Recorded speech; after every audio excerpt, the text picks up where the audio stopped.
그러면 내비게이션을 한번 마무리를 해보도록 하겠습니다. 우선은 지금 내비게이션 같은 경우에 이렇게 네임을 이제 지금 이 페이지 타이틀로서 활용을 했는데, 근데 실제로 이 네임 같은 경우에는 페이지 이동을 할 때 주소의 역할을 하는 경우들이 더 많고요. 실제 저 타이틀 표시를 위해 사용하는 경우는 좀 적은 편입니다. 그래서 여기 이제 이 페이지 리스트 이 네임 같은 경우에 이 네임을 아예 뭐 이제 서비스를 만들 때 웹을 구성한 다음에 웹과 비슷한 형태의 앱을 만들거나 뭐 이런 경우들이 많이 있는데, 그래서 이런 형태로 주소처럼 만드는 경우들이 많이 있어요. 그래서 이제 이 뒤에 뭐 주소들이 더 이렇게 길어지게 되면은 그것도 이제 슬래시로 구분을 해가지고, 특히 이제 페이지가 여러 뎁스를 가지게 되면은 그 뎁스의 구조 같은 것들을 URL 형태를 빌려가지고 만드는 그런 경우들이 많아서 이런 식으로 구성을 하게 됩니다. 근데 이렇게 구성을 하게 되면은 지금 여기도 보면은 타이틀에 이 네임이 아예 표시가 되기 때문에 사실 조금 이렇게 사용을 하기엔 좀 번거롭죠. 그러니까 이렇게 사용을 하면 좀 보기가 좋지 않죠. 그렇다고 여기 페이지 목록 이런 식으로 여기 주소 역할 대신에 정말로 네임을 이런 식으로 넣게 되면은 여기에 이게 표시가 되기는 하지만, 근데 실제로 내비게이션 같은 거를 할 때, 그리고 이게 이제 여러 개의 뎁스를 가져가지고 그걸 이제 구분한다거나 할 때에는 처리를 하기가 또 좀 곤란한 부분들이 있습니다. 그래서 여기에 그 옵션즈라고 그 프롭스를 전달할 수가 있게 돼 있고요. 여기에 저 네임은 주소로서 사용을 하고, 그런 다음에 여기에 이제 옵션에 타이틀을 할당을 해가지고 별도로 이름을 구성을 해줄 수 있게끔 하고 있습니다. 여기 로또 번호 생성기 하고 시계 화면 이렇게 만들어 주면은 실제 이동을 했을 때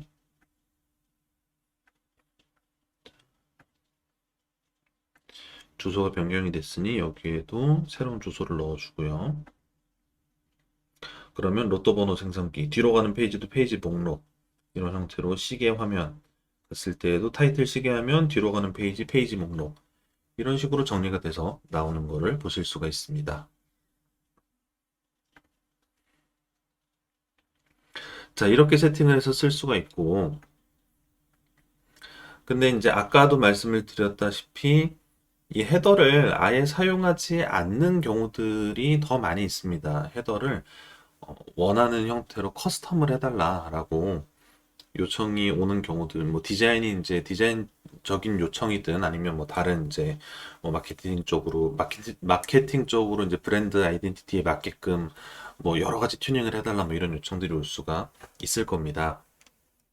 그래가지고 이거를 그 각각의 페이지에도 이런 식으로 이제 설정을 할 수가 있는데, 여기에 페이지 목록에다가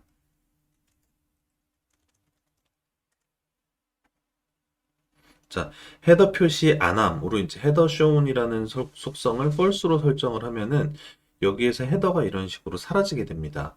헤더가 사라지고, 그런 다음에 요 안에 이제 헤더가 사라지고 이 안에 직접 헤더를 만들어서 이제 넣게 되는 식이죠. 자, 근데 이제 이 헤더를 감추게 되면은 예상외로 여러 가지 문제점들을 만나게 되는데, 첫째로는 지금 이거 사라지면서 보셨는지 모르겠지만, 원래는 버튼이 두 개가 있었는데 사라졌죠. 버튼이 지금 보시면 이 노치 있는 영역까지 이렇게 같이 올라가게 됐어요. 그래서 이게 헤더가 있을 때에는 헤더가 이 노치 부분을 계산을 해서 그 밑에를 이렇게 헤더로 표시를 해주고 있는데, 이것들이 헤더가 사라지고 나면은 이 페이지의 끝선이 이 노치를, 그러니까 이 노치의 끝선이 화면의 끝이 아니고 이 제일 바깥쪽이 화면의 끝선이 되게 돼요. 그래서 이 노치 영역에 대한 계산을 저희가 직접 해야 되는 문제들이 생깁니다. 일단 그런 문제들이 있고요. 그리고 이거를 헤더 감추는 거에 대한 것들을 전부 다 페이지마다 일일이 설정을 하는 건 좀 번거로운 일이죠. 그래서 내비게이터에다가 통째로 저 옵션을 지정을 해줄 수가 있는데, 자, 헤더 옵션즈라고 이렇게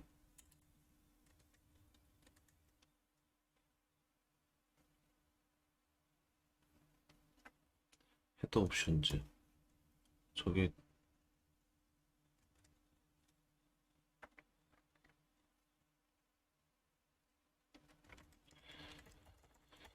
자, 공식 문서에서 저걸 한번 좀 찾아볼게요.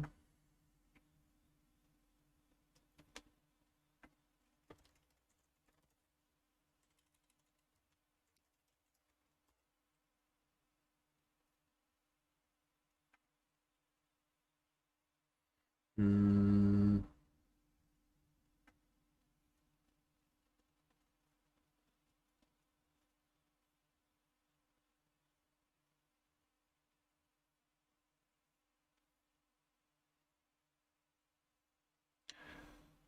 여기 스크린 옵션즈라는 이름이 있군요.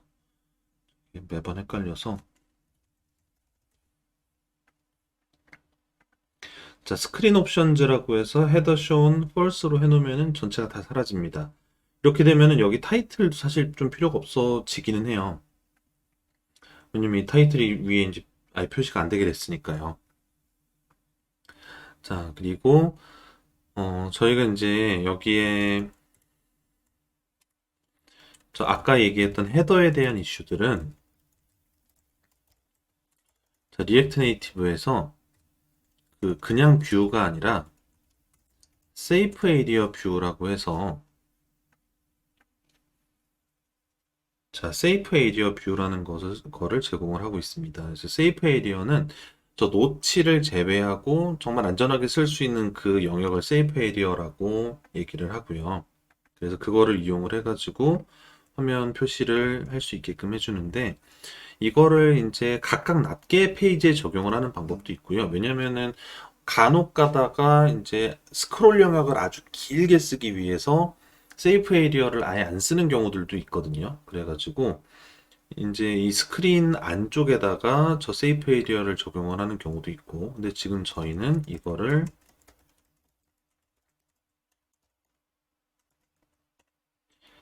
세이프 에리어 뷰를 이렇게 내비게이터 전체를 감싸는 형태로 자, 이제 더 기다릴 수가 없겠군요. 전 다시 외부로 작업을 하겠습니다. 자, 이런 식으로 헤더를 전체 감싸는, 전체를 감추는 형태를 한 다음에 헤더는 직접 만들어 가지고 이제 삽입을 하는 그런 형태로 표시를 하게 됩니다. 자, 그러면 저희 이 컴포넌트 안쪽에다가 자, 헤더라고 이름 지어가지고 컴포넌트를 하나 만들어 보겠습니다. 그래서 헤더 컴포넌트를 만들고요. 음, 그리고 헤더 컴포넌트에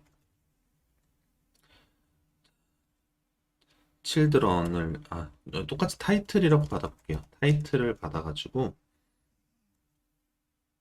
그래서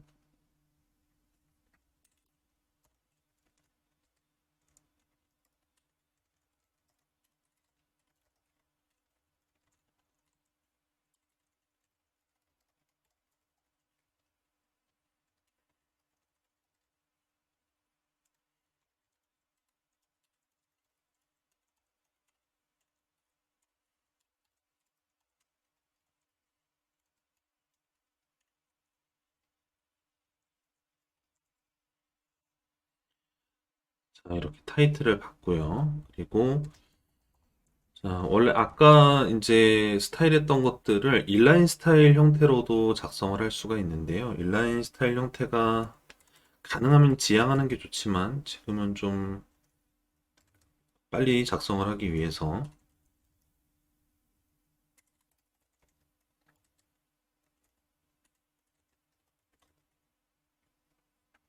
이렇게 헤더 작성을 해서요. 자, 이 페이지 리스트도 뷰의 제일 위에다가, 뷰의 제일 첫 시작 부분에다가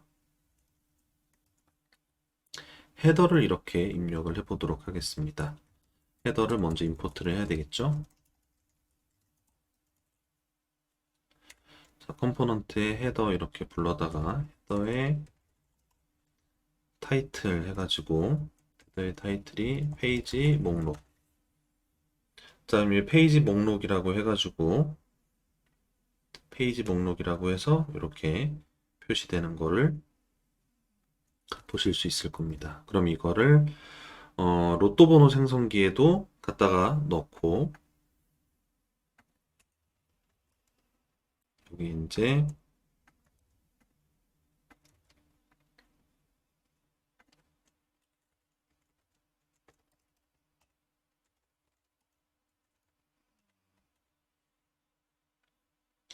자 이렇게 갖다 놓고 로또 번호 생성기로 이렇게 가보도록 하겠습니다.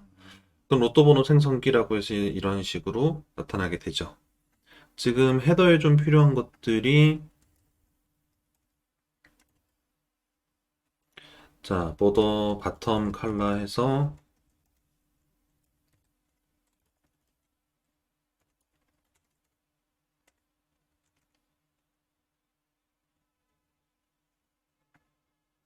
자 이런 식으로 밑줄을 조금 구분선을 조금 만들어 줘 보도록 할게요.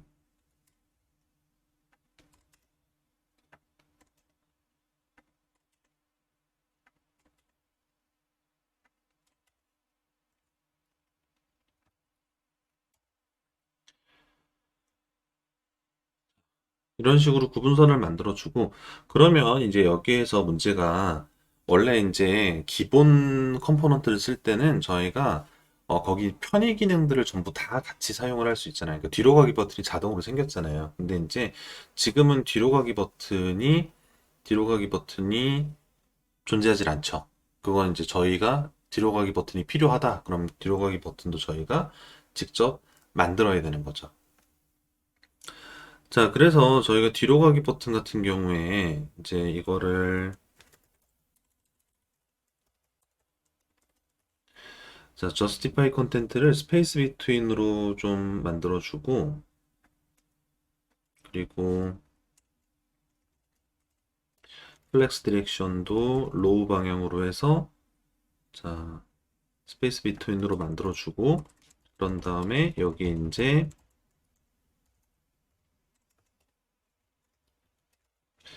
뷰를 이렇게 두 개 넣어서 빈 뷰지만 이게 양쪽 끝에 이제 배치가 돼가지고 중앙 배치처럼 이렇게 보이게 될 거고 그런 다음에 여기 안에다가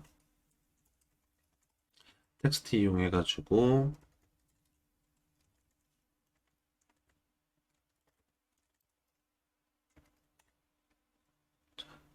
이렇게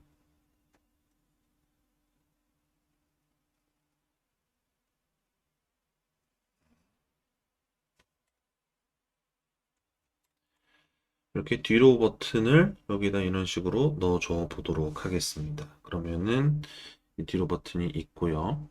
근데 이제 아까 이 버튼은 지금 얘가 이제 그냥 지금은 텍스트잖아요. 이걸 버튼으로 만들어줘야 되는데 버튼 같은 경우에 이 버튼을 사용을 하면은 디자인이 이 모양으로 들어가겠죠. 근데 이 텍스트인 채로 그대로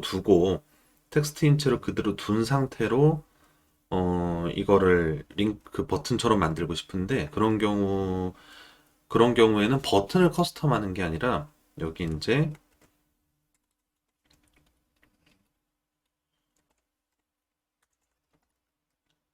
자, 프레서블이라고 해가지고 프레스 할 수 있는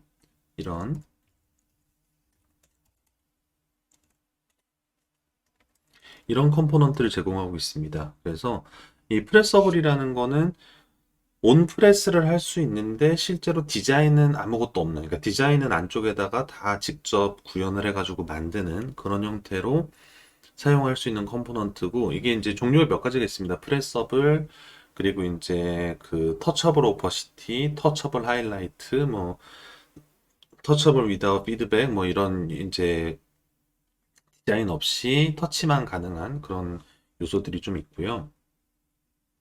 그래서 이 프레서버를 이용을 할 거고요.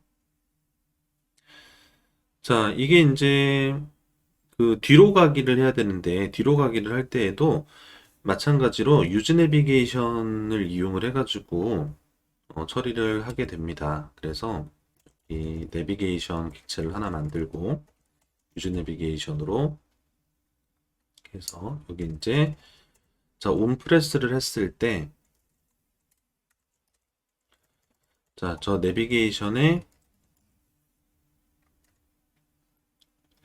자, goback이라는 명령을 이용을 해서 뒤로 가게끔 처리를 해주면은 클릭을 했을 때 뒤로 가게 됩니다. 그냥 100이었나요?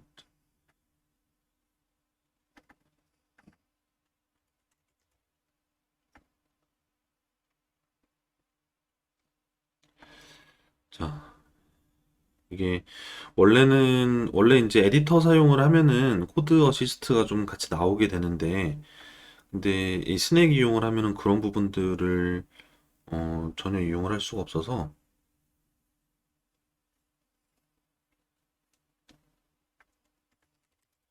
검색을 좀 해보겠습니다.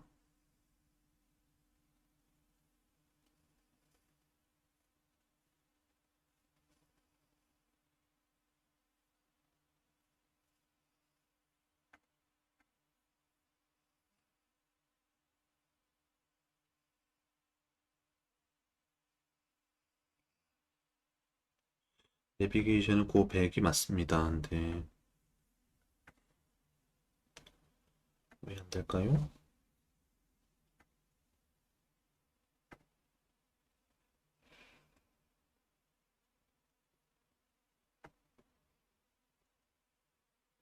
지금 제가 새로 고침이 되면서 이렇게 첫 페이지로 왔는데 제가 계속 뒤로 가기를 누르고 있었군요. 로또 번호 생성을 갔다가 뒤로 오고 시계 화면을 갔다가 뒤로 오고 뭐 이런 식으로 이제 처리가 됐어야 되는데 자, 고백은 동작을 잘 하네요. 자, 이렇게 해가지고 동작을 하게 되고 자, 이게 하나 하면 하나씩 계속 할 일들이 생기죠. 여기 이제 페이지 리스트에서는 사실 뒤로 가기 버튼이 필요가 없잖아요. 이게 이제 그 페이지 목록에서는 이제 저런 것들이 필요가 없고, 그래서 이런 것들에 대해서 우리가 이제 헤더에다가 이거 표시 여부에 대한 것들을 파라미터로 넣는 경우들이 있고요. 예를 들면 이런 거죠. 이제 지금 페이지 리스트에서는 이제 백 버튼이 필요가 없으니까 hide, back, true 뭐 이런 걸 넣어가지고 hide back이라는 값에 따라서 결과가 달라지게끔 만드는 그런 방법들이 있고요. 근데 이제 저희가 내비게이션을 이용을 한다면 내비게이션에 있는 기능들을 좀 충실하게 이용을 하는 게 더 좋겠죠. 그래서 저 내비게이션에는 can go back이라고 해가지고 이 더 이상 뒤로 갈 수가 있는 그러니까 뒤로 갈 수가 있냐 없냐에 대한 그런 이제 조건들이 존재를 합니다. 그래가지고 이게 이제 can go back 이 true일 때만 이 프레서브를 렌더링을 하겠다라고 조건부 렌더링을 걸어놓게 되면은 자 그러면은 페이지 목록은 더 이상 캔고백이 없기 때문에 캔고백이 false이기 때문에 안 나오지만 자 이렇게 다른 페이지로 이동을 했을 때에는 뒤로 가기 버튼이 나오는 이런 형태로 이것들을 작업을 해줄 수가 있고요. 현재 이 시계 페이지에는 또 시계 페이지에는 현재 헤더가 안 나오기 때문에 헤더를 임포트를 해서 좀 넣어 주겠습니다.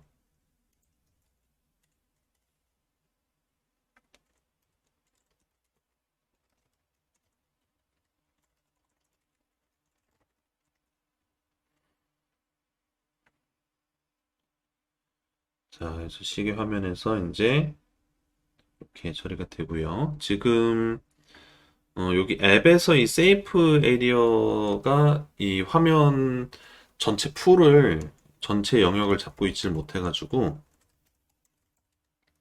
좀 저 시계가 조금 짜부러져서 보이게 되는데 이렇게 플렉스를 좀 잡아서 이렇게 처리를 좀 해주고 음,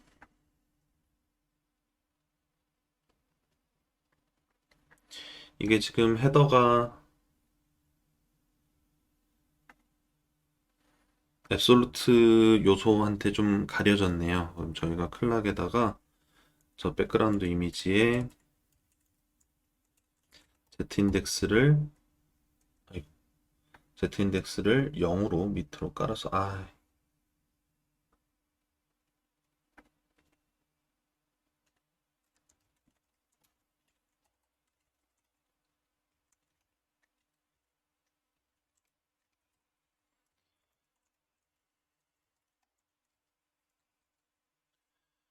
자, 이렇게 시계 화면을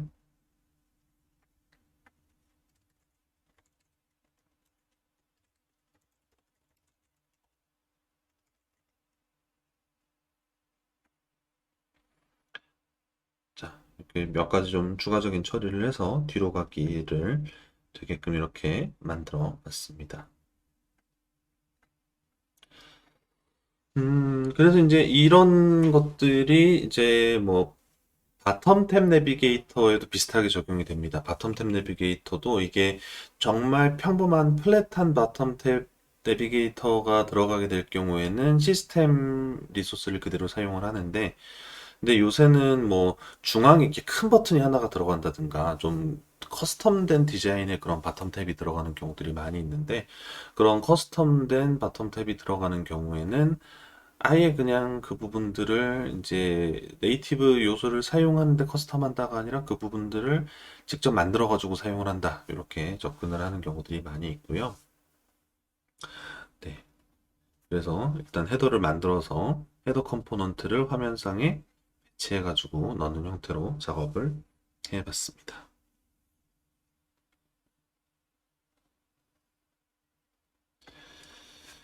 자,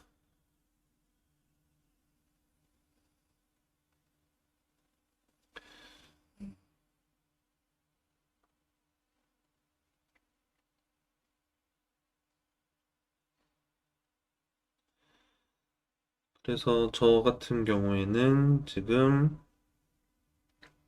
자, 저 여기 화면상에 이게 잘 보이진 않을 텐데, 요거 그 엑스포고 까신 다음에 엑스포고로 굳이 들어가지 않으셔도 그 카메라 이용해서 QR 찍으면은 그 QR이 연결할 수 있는 앱이나 웹페이지로 이동을 하잖아요. 그렇게 해가지고 이동해서 보시면은 지금 이제 만든 이 화면을 그대로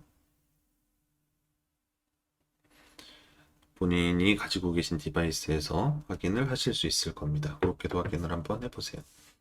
우선 이제 이 리액트 네이티브를 이용을 했을 때 가장 좋은 점은 이제 이 웹뷰를 100%로 해서 만든 하이브리드 애플리케이션 같은 경우에는 이 웹뷰 자체가 이제 인앱 브라우저 형태로 만들어지는 표시가 되는 거잖아요. 그래서 인앱 브라우저는 기본적으로 성능 하락이 일부 있습니다. 인앱 브라우저는 브라우저 단독으로 실행될 때하고 동일한 퍼포먼스로 동작을 하진 않아요.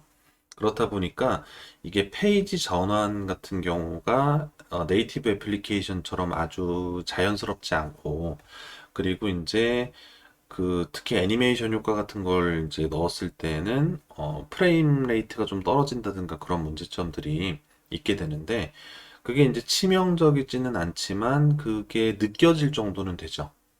그런데 이제 리액트 네이티브 같은 경우에는 이 화면이 완전히 네이티브로 구성이 되기 때문에, 특히 이제 리액트 내비게이션이 네이티브 요소를 그대로 잘 사용을 해가지고 내비게이션 동작들을 다 구현을 하게끔 하기 때문에, 실제 작성을 해봤을 때 이 페이지 전환 효과라든가 그런 이제 부드러운 것들이 하이브리드하고는 굉장히 차원이 다르게 성능이 높게 나오는 거를 체험을 하실 수가 있습니다. 실제 이제 만들어서 두 가지를 비교를 해보시면은 크게 차이가 나고요. 그래서 그런 부분들이 이제 그 좀 더 그 이 리액트 네이티브로 만들어진 애플리케이션이 거의 네이티브에 가까운, 그래서 이 뒤에 이거를 조작하는 이제 코어 엔진만 자바스크립트일 뿐이지 이 뷰 자체는 완전히 네이티브로 만들어져 있는 그런 애플리케이션이 나온다는 게 리액트 네이티브의 가장 큰 장점이고요. 그래서 이런 내비게이션을 만들어 가지고 이제 내비게이션 만들어가지고 앱 구성을 했을 때 사용자들한테 굉장히 좋은 경험들을 줄 수가 있고, 그래가지고 만약에 이제 뭐 그 경쟁하는 애플리케이션이 그런 내비게이션 효과나 이런 것들이 조금 퍼포먼스가 떨어진다 그러면은 훨씬 더 좀 상대적으로 좋은 인상들을 사용자들한테 줄 수가 있겠죠. 그래서 그런 점들 때문에 굉장히 리액트 네이티브에 대한 부분들을 뭐 가능하면 이제 뭐 이게 이제 하이브리드가 또 필요한 상황들이 있고 크로스 플랫폼으로 작업하는 게 필요한 상황들이 있고 케이스들이 좀 있는데, 근데 이제 저희는 뭐 가능하면은 리액트 네이티브로 구성을 할 수가 있다면 리액트 네이티브로 구성을 해서 이제 애플리케이션을 작업을 하시라라고 항상 권유를 해드리고 있습니다.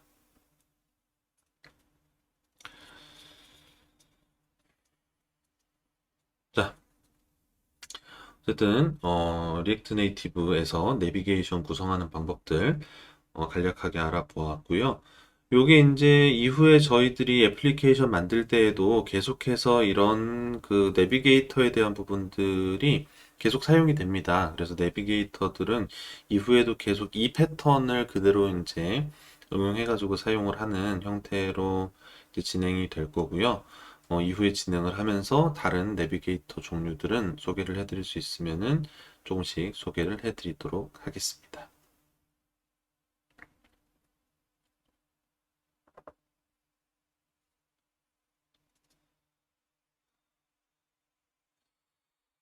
자, 그러면 일단 지금 오늘 이제 준비한 내용은 여기까지고, 여기 지금 오늘 작성을 했던 이 애플리케이션 코드는 제가 정리를 해서 깃허브에 저장소를 하나 만들어 가지고 그쪽에다가 올려놓고요. 그런 다음에 그 자료는 제가 저희 그 웹테크 캠프 디스코드 상에 자료 공유하는 쪽에다가 그 링크는 올려드리도록 하겠습니다. 그리고 이 영상 다시 보기는 아마 다음 주에 네, 다음 주 월요일 정도에 편집본이 올라가게 될 거고요. 그렇게 될 예정입니다. 자료는 제가 최대한 빨리 오늘 정리해서 오늘 바로 공유를 드릴 수 있도록 할게요. 자, 뭐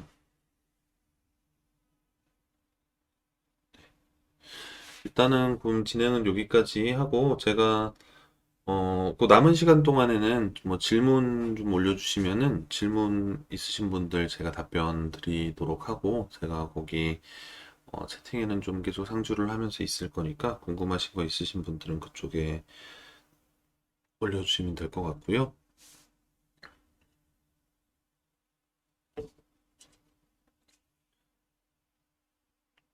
아, 다음 주에는 이게 로컬 개발 환경 세팅을 할 거기 때문에 로컬 개발 환경 세팅에 대한 부분들 조금 설명 좀 드릴게요.